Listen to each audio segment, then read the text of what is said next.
నీటి ఊట బుక్కైన దేవా, ఈనాడు మా అందరి హృదయాలలో సంతోషాన్ని నింపండి, మా యొక్క జీవితంలో సమాధానాన్ని నింపండి. ప్రతి కుటుంబంలో సస్యశ్యామలంగా ఆనంద ఉత్సాహాలతో ఉండేలాగా ఆశీర్వదించండి. ప్రభువా, మేము జీవించుటకును మా జీవితమును కొనసాగించుటకును మా మనుగడను ముందుకు నడుపుకుంటకును కావలసినంత వర్షాన్ని ఇవ్వండి, కావలసినటువంటి పైరు పంటలను ఇవ్వండి, సకాలంలో తినడానికి తిండి, తాగడానికి నీరు, కావలసినటువంటి ప్రతిదీ కూడా మాకు దయచేయమని వేడుకుంటూ ఈ మనవులన్నీ మా ప్రభువైన యేసుక్రీస్తు ఘనమైన నామమును బట్టి అడిగి వేడుకుంటూ ఉన్నాము తండ్రి. Praise the Lord. మనం కూర్చున్నాం.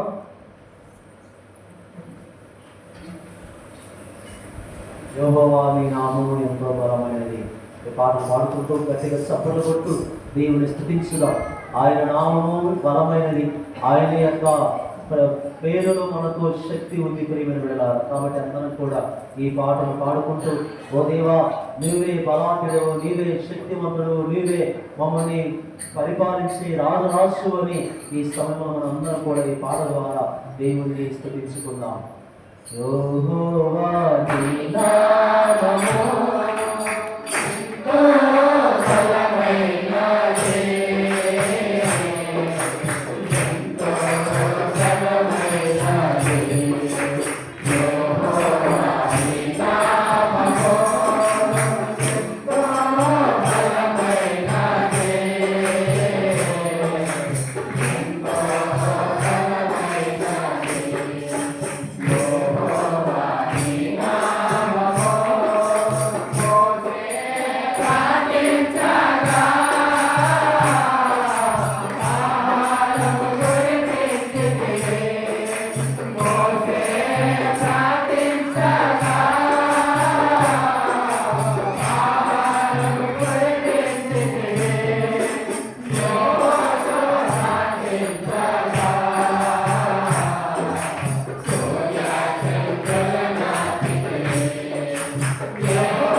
ఈరోజు మనమందరం కూడా వర్షం కోసం ఎదురు చూపు చూస్తున్నాం.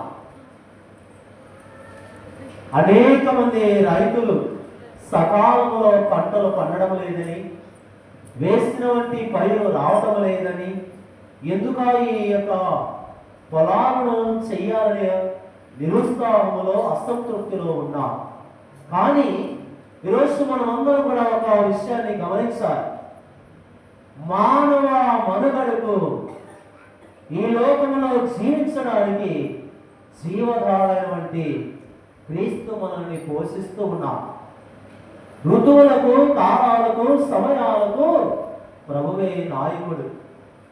అవన్నీ కూడా ఆయన ఆధీనంలో ఉన్నాయని మనం గమనించాలి. ముందుగా జకరియా గ్రంథము 10వ అధ్యాయము 1వ వచనం ద్వారా మనం తెలుసుకుందాం. ఈ వానలు రావాలన్నా, వసంతకాలము రావాలన్నా, మనకు జరుగుతున్నటువంటి యొక్క ప్రకృతిలో జరిగే ప్రతిదీ కూడా ఎవరి ఆధీనంలో ఉందో మనం గుర్తు చేసుకోవాలి. ముందుగా జకరియా గ్రంథము 10వ అధ్యాయము 1వ వచనం, మీరు వసంత కాలమున వసంత కాలమున వాన కొరకు ప్రభువును వేడుడు, వాన కొరకు ప్రభువును వేడుడు. Praise the Lord, praise the Lord, praise the Lord, praise the Lord. ప్రియమైన దేవుని బిడ్డలారా, వాక్యం సెలవిస్తుంది, మనకు వానలు రావాలంటే ప్రభువును స్తుతించాలి, ప్రభు చెంతకు రావాలి, ప్రభువును వేడుకోవాలి. ఆ ప్రభువును వేడుకోమని చెబుతోంది వాక్కు. మీరు వసంత కాలమున, ఇప్పుడు ఏ కాలంలో ఉన్నాం మనం? వసంత కాలం. ఇది ఆకులు రాలే కాలం అయిపోయింది, చిగురిస్తూ ఉన్నాయి. ఎక్కడ చూసినా పచ్చదనం ఏర్పడుతుంది. కాబట్టి మనం ఏం నేర్చుకోవాలి? వాన కొరకు ప్రతిరోజు ప్రార్థన చేయాలి. కరువు కాటకాల సమయంలోనే కాదు, వర్షాలు సకాలంలో రానప్పుడే కాదు, ప్రతి నిత్యము నీటి కోసం ప్రార్థన చేయాలి, చదువుయాలి. అతడే మబ్బులు జల్లులు పంపి ప్రతి వాని పొలము పచ్చబడినట్లు చేయు. Praise the Lord, praise the Lord, praise the Lord, praise the Lord. దేవుడు గొప్పవాడండి. గత 2 నెలల క్రితం మనం చూస్తున్నట్లయితే, ఏప్రిల్ మే మాసంలో చూస్తున్నట్లయితే ఎక్కడ చూస్తున్నా అన్ని ఎండిపోయాయి. పచ్చదనం లేకుండా అన్ని కూడా ఎండిపోయి గడ్డి కూడా మాడిపోయింది. కానీ ఇప్పుడు చూడండి, కొన్ని తొలకరి జల్లులు కురిసిన వెంటనే భూమి పొలకించింది, సర్వము సంతోషంగా పచ్చదనముతో ఏర్పడింది. కనుక ప్రియ దేవుడారా, మబ్బులు ఏర్పడాలన్నా, పైనుండి జల్లులు కురవాలన్నా, మనకు వర్షము రావాలన్నా దేవుడే. కాబట్టి ఈరోజు నువ్వు ఎవరి చెంతకు వచ్చి ప్రార్థన చేస్తూ ఉన్నావు? ఎవరి యొక్క నీవు నమ్మకాన్ని కలిగి ఉన్నావు? ప్రతిసారి నేను చెబుతూ ఉంటాను, మన జీవితానికి కర్త ఆయనే, పోషకుడు ఆయనే, సంరక్షించేవాడు ఆయనే, నిరంతరము కాపాడేవాడు కూడా ఆయనే అని చెబుతూ ఉంటాను. ఈ లోకంలో ఏది కూడా ఆయనకు తెలియకుండా పోదు. సర్వంతర్యామి, సర్వ సృష్టికర్త, విశ్వములో తనంతట తానే ఉన్నాడు. కాబట్టి ప్రియమైన బిడ్డలారా, నీవు నేను మనము కూడా పాట పాడుకున్న విధముగా యెహోవా నీ నామము ఎంతో బలమైనది. ఆయన నామములో సైతాను శోధనలో పారిపోయాయి. ఆయన నామములో అగ్నిగుండం నుండి రక్షింపబడ్డా. ఆయన నామములో సింహాల బోను నుండి రక్షింపబడ్డా. ఈరోజు నీవు నేను ప్రార్థిస్తే దేవుడు కాపాడా? దేవుడు రక్షించడా? సకాలంలో వర్షాలు కురిపించడా? సకాలంలో పైరు పంటలు మొలికింపడా? మనమందరం కూడా ప్రార్థన చేసే బిడ్డలుగా ఉండాలి, ప్రార్థన చేసే వారిగా ఉండాలి. కానీ ఏమవుతుందంటే మనం గుర్తు చేసుకోవాలి. ఇర్మియా గ్రంథము చదవండి. ఇర్మియా గ్రంథము 8వ అధ్యాయము,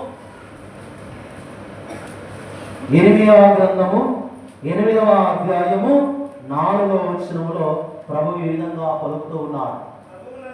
ప్రభువు నన్ను తన ప్రజలకు ఇట్లు చెప్పమని చెప్పాడు. ఎవరితో అన్నాడంటే ఈ మాటలు? ఇర్మియా ప్రవక్తతో దేవుడు తన ప్రజలకు ఈ సందేశాన్ని తెలపవలసమని చెప్పాడు. ఏమని చదవయ్యా?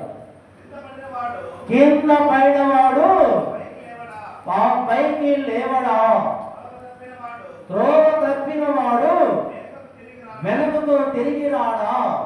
చదువు. నా ప్రజలారా, మీరు నా నుండి వైదొలిగి కలకాలము నా పట్ల విశ్వాసఘాతులుగా మెలగనేలా. Praise the Lord, praise the Lord, praise the Lord. ప్రభువుకు ఏమి పలుకుతుంది? కింద పడినవాడు లేవడెక్కడ, దారి తప్పిన వాడు తిరిగి రాడా. కానీ ఏమంటున్నాడు? నా ప్రజలారా, అయ్యో కమ్మదనాలు గ్రామ విశ్వాసులారా వినండి. నా ప్రజలారా, మీరు విశ్వాసఘాతులుగా మీరు ఎలా నడుచుకుంటున్నారు? ఆ వాక్యం మళ్ళీ చదివారు. నా ప్రజలారా, నా ప్రజలారా, మీరు నా నుండి వైదొలిగి కలకాలము నా పట్ల విశ్వాసఘాతులుగా మెలగనేలా. Praise the Lord, praise the Lord. దేవుడు ఏమంటున్నాడు? మీరు నా పట్ల కలకాలము విశ్వాసఘాతు. ఈరోజు గుడికి ఎంతమంది వస్తున్నారు? దేవుడు అంటే ఎంతమంది భయపడుతున్నారు? ఆ భయభక్తులు ఎంతమంది తల్లిదండ్రులు బిడ్డలను నడిపిస్తూ ఉన్నారు? దేవునికి ఆలయానికి పొండి అని ఎంతమంది చెబుతున్నారు? ఎంతసేపు చూసినా బయట తిరుగుతున్నారు తప్ప, బయట నడుస్తున్నారు తప్ప, ఈ లోక ఆశలకే మొగ్గు చూపుతున్నారు తప్ప, దేవుడు మనం సృష్టించిన సృష్టికర్తను ముసలి వాళ్ళైనా గుర్తు చేసుకుంటున్నారా? ఇళ్లలో కూర్చుంటున్నారు. అందుకే ప్రభు అంటున్నారు, నా ప్రజలారా, కలకాలము నన్ను ఎట్లు మీరు అవిశ్వాసఘాతులుగా, అంటే అవిశ్వాసులుగా, అపనమ్మకులుగా, నమ్మకం లేని వారుగా మీరు ఎలా జీవించగలరు? ఇవి మనలో తప్పులు పెట్టుకొని మనం చేసే కార్యంలో ద్రోహంగా ఉంటూ దుర్మార్గంగా జీవిస్తూ దేవుడు సకాలంలో వర్షాలు కురిపించలేదని ఎలా అంటున్నాం? ఒక కుటుంబముగా ప్రార్థన చేయాలి, ఒక కుటుంబముగా జీవించాలి. ప్రభు చెబుతున్నటువంటి మాట చదువు. ఆ తర్వాత, మీరు మీ విగ్రహాలకు అంటిపెట్టుకొని నా చెంతకు తిరిగి రాకున్నారు. ఈరోజు ఎంతమంది మీ అహంకారంతో, గర్వముతో, అసూయతో, పగతో ఎంతమంది ఉన్నారు? ఈరోజు చూడండి, ఏ సంఘంలో చూసినా అసూయే, ఎవరి ఎందుకు చూసినా గర్వమే, ఎవరికి వాడే గొప్పగా చెప్పుకుంటూ ఉన్నాడు. ఇవే విగ్రహారాధన. ఇవే గర్వము, ఒక విగ్రహారాధన.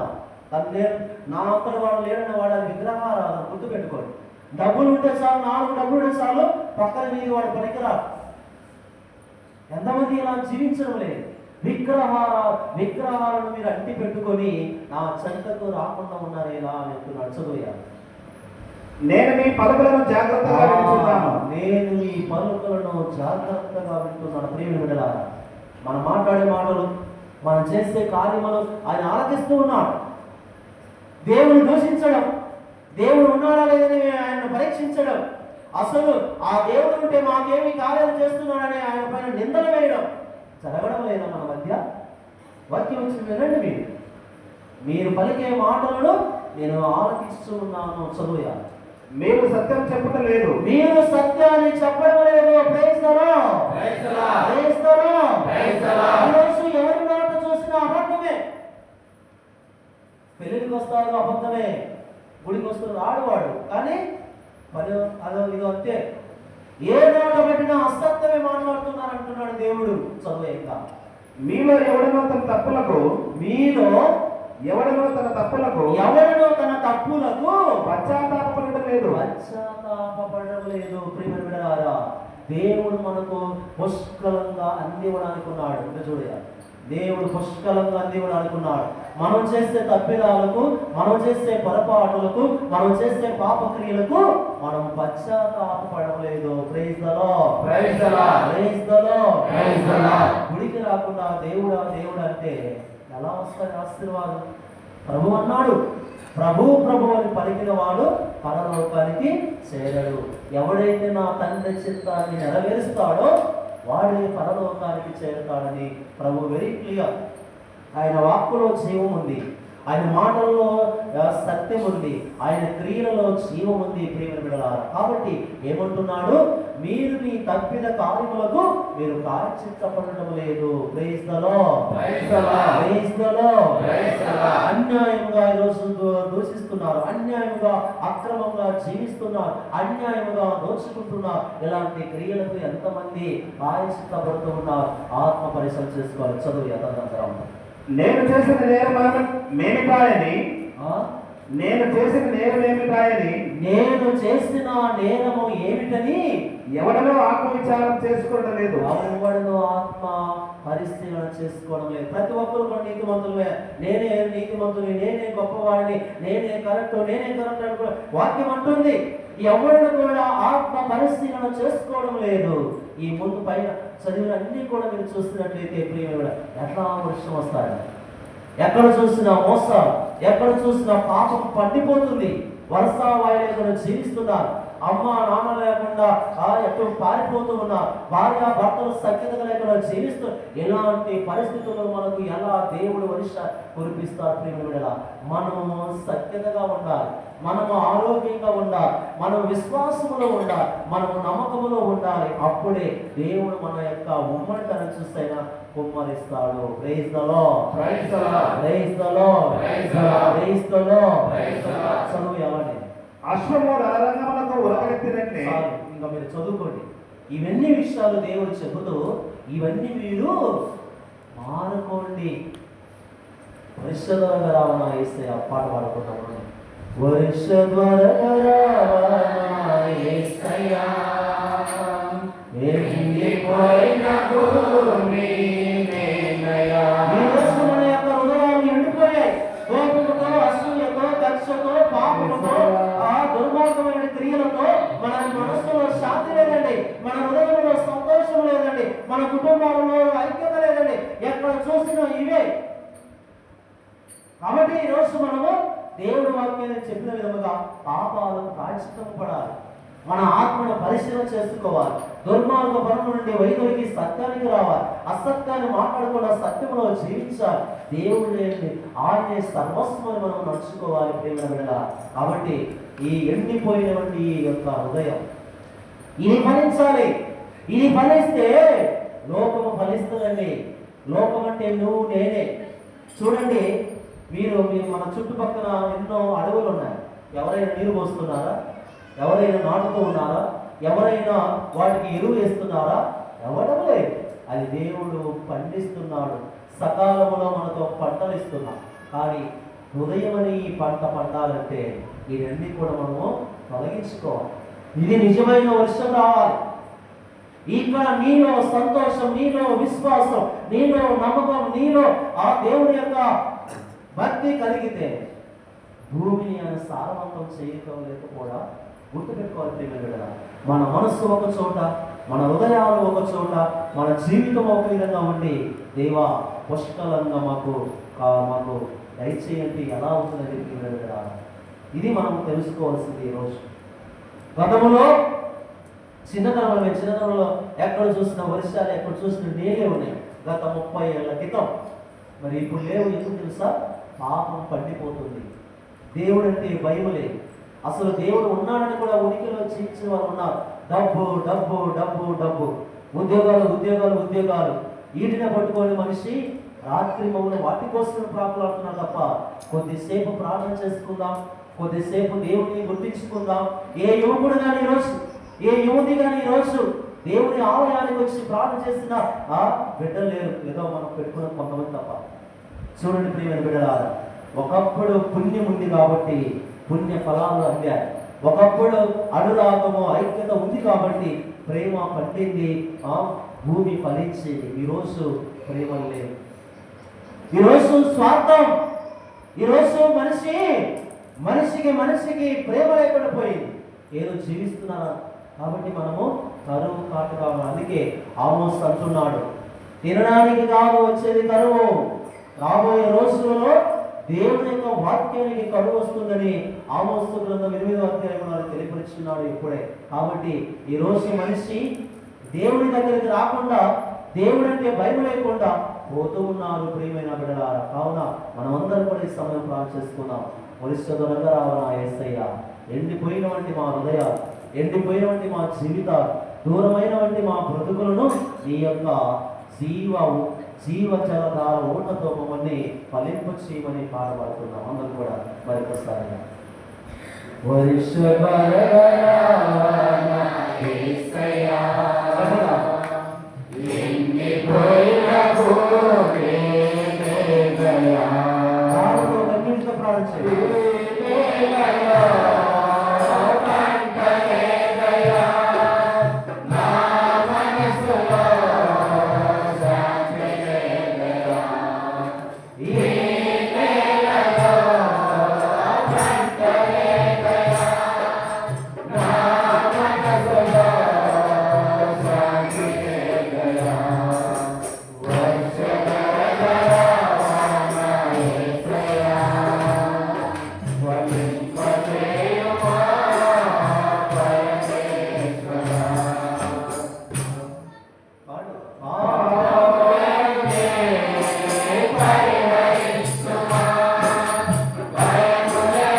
వరిష్ఠులుగా ఈ లోకాన్ని ఎట్లయినా పోషిస్తున్నాడు ఆయన. మనం పోషింపబడాలంటే మనము మన హృదయాలు దేవుడికి సన్నిహితంగా ఉండాలి. అప్పుడే దేవుడు మనకు కావలసినటువంటి అన్నీ కూడా కుమరిస్తాడు. నువ్వు అడగదలగా నేను జీవం ఇస్తున్నాను. ఏమ్మా నువ్వు పుట్టడానికి ఏమన్నా దేవుని అడిగావా? అడగరా? నువ్వు అడిగి రారా? దేవుడే స్వయాన తల్లిదండ్రుల ద్వారా మనల్ని సృష్టిస్తున్నాడు. జీవం ఇచ్చింది ఆయన, పుట్టుకనిచ్చేది ఆయన. మనం అడిగింది కాదు వచ్చింది ఈ లోకానికి. మేము జరుగుతాం కదా, ఎవరు అడగల. నేను నా తల్లిదండ్రులనే దేవుడు ఇచ్చాడు, ఈ ప్రాణం పోస్తాడు, ఈ లోకానికి వచ్చాడు. కాబట్టి మనం నేర్చుకోవాల్సింది ఏంటంటే ప్రభు పైన ఆధారపడడం. కరువు వచ్చినప్పుడే కాదు మనము ఎదురు చూడాలి. బాధ వచ్చినప్పుడే కాదు దేవుడు గుర్తు రావచ్చేది, అన్ని సమయాలలో దేవుడు గుర్తుండాలి. అది అన్ని సమయాలలో దేవుడు గుర్తుండాలి. అది మనము నేర్చుకోవాల్సింది. కాబట్టి జకరియా గ్రంథం 10వ అధ్యాయము 2వ వచనం చదవండి. జకరియా గ్రంథము 10వ అధ్యాయము 2వ వచనములో ఇంకొక మాట తెలియపరుస్తున్నాడు. ప్రజలు గృహ దేవతలను సోదగాండ్లను సంప్రదింపగా వారు వారికి కల్లిబల్లి జవాబులు చెప్పిరి. ఈరోజు మీలో కూడా కొంతమంది ఉంటారు, వాళ్ళు అడుగు ఇది అడుగు అని కల్లిబలు అమ్మనారాయణ గృహ దేవతలను నామాలు కదండి, గృహ దేవతలను, గ్రామ దేవతలను, లేకపోతే సోదగాలను, లేకపోతే ఈ ఏమంటారు చేతులు చూపించే వాళ్ళని అడిగితే వాళ్ళు ఏం చెప్తారంట? ఏం చెప్తారు? ఏం మాటలు అన్నాడు? చదువుయా ప్రజలు గృహ దేవతలను సోదగాలను సంప్రదించినప్పుడుగా ఏదైనా అవసరం కోసము మాకు వర్షాలు రావడం, మా కష్టం వచ్చింది, మాకు బాధ వచ్చింది, మా బిడ్డలకు ఇది జరిగింది, మాకు ఇలా ఉంది, ఎలాంటి వారిని సంప్రదిస్తే వాళ్ళు ఏం చెప్తారంట? వారికి కల్లిబల్లు జవాబులు చెబుతారు.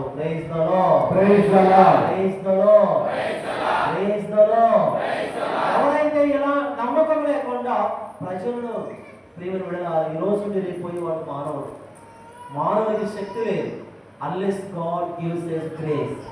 అర్థమవుతుందా? ఈరోజు నన్ను దేవుడు వాడుకుంటున్నాడు, నేను కాదు ఇచ్చేది శరీర రక్తాలు. ఒక గురువుగా నన్ను అభిషేకించాడు. ఈ అభిషేకం ద్వారా దేవుడు తన శరీర రక్తాలుగా ప్రతి దివ్య బలి పూజలో ఆయన మార్చుకొని మీకు జీవాహారాన్ని ఇస్తున్నాడు. మీరు గుర్తుపెట్టుకోండి, నేను కాదు, దేవుడు నాలో పనిచేస్తూ ఆయన పిలిచిన విధానాన్ని బట్టి ప్రతి గురువు కూడా, నేను చాలాసార్లు చెప్పి ఉంటాను, గురువుగా నేను ఆదివారం వాక్యం జరిగి చెప్పుకున్నాను. నేను ఆదివారం వాక్యం ఏంటి తెలుసా? ప్రవక్తగా స్వీకరించింది శూన్యము యొక్క స్త్రీ. ఎప్పుడైతే ఆయనను స్వీకరించిందో, ఆయన స్వీకరించిన తర్వాత ఇదిగో ఇన్నిసార్లు మన ఇంటికి ఈయన వస్తున్నాడు అని అంటూ ఏం చేసింది ఆమె? తన పెనిమిటిని పిలిచి మనం పైన ఇల్లు కడదాం, గది కడదాం. ఆయన వచ్చినప్పుడు విశ్రాంతి తీసుకున్నాడు. బల్ల బెడ్షీట్ అన్నీ ఉన్నాయి. ఎంతమంది గురువులను ఆహ్వానిస్తున్నారు, ఎంతమంది ప్రవక్తల పట్ల ఆసక్తి ఉంది. ప్రియమైన బిడ్డలారా, ప్రవక్తగా స్వీకరిస్తే ప్రవక్త బహుమానం వస్తుంది అని వాక్యం సువిశేషములో మనం వింటూ ఉన్నాం. నిన్న విన్నాం ఆ వాక్యం.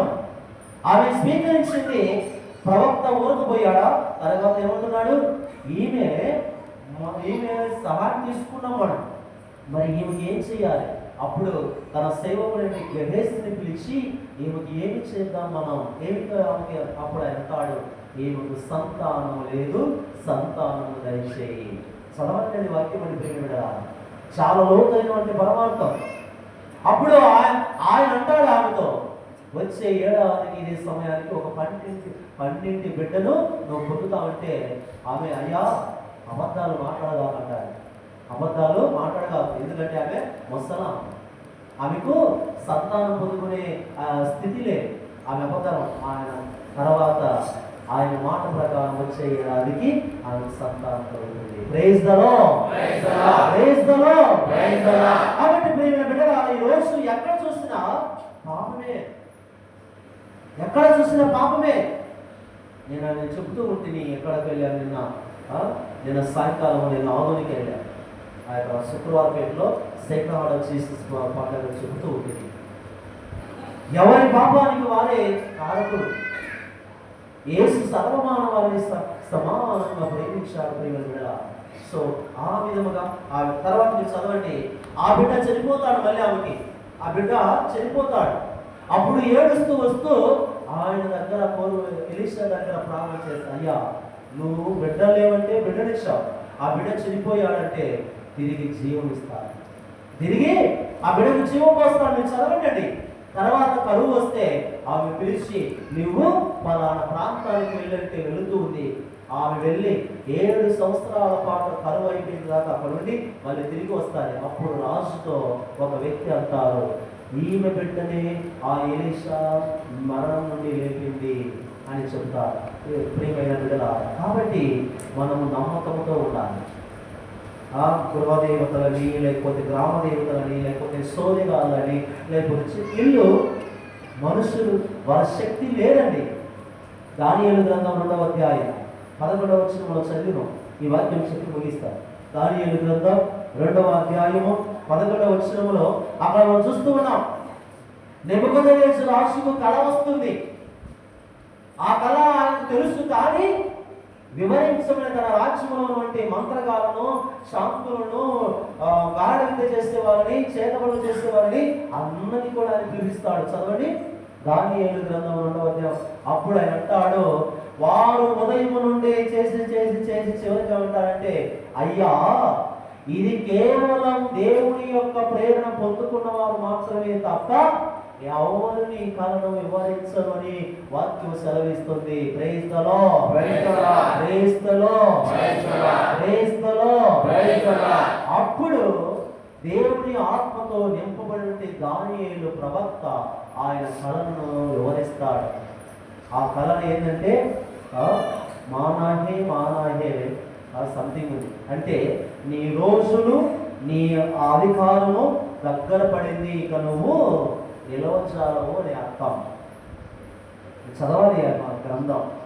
ఆ విషయాన్ని చెప్పినప్పుడు ఆయన ఉగ్రుడైతాడు. కానీ ఆ కళ విషయం అది, ఓ రాజా ఇక నీ జీవితం ఇక దగ్గరకు వచ్చేసింది, నీ రాజ్యపాలన కుంటుపడిపోతాది, ఇక నువ్వు చనిపోతావు అనే విషయం గురించి ఇక్కడ వాక్యం సెలవిస్తుంది. ప్రియమైన దేవుడు, కాబట్టి మూఢనమ్మకాలు నమ్మకమాకండి, మూఢనమ్మకాలు నమ్మమాకండి. సజీవుని దేవుడిని నమ్మండి, ఆయనే మన జీవధార. కాబట్టి ఈ సమయంలో అందరం మోకరించుగా చివరికి మోకరించి ఈ యొక్క ప్రార్థనను మనం అందరం చేసుకుందాం.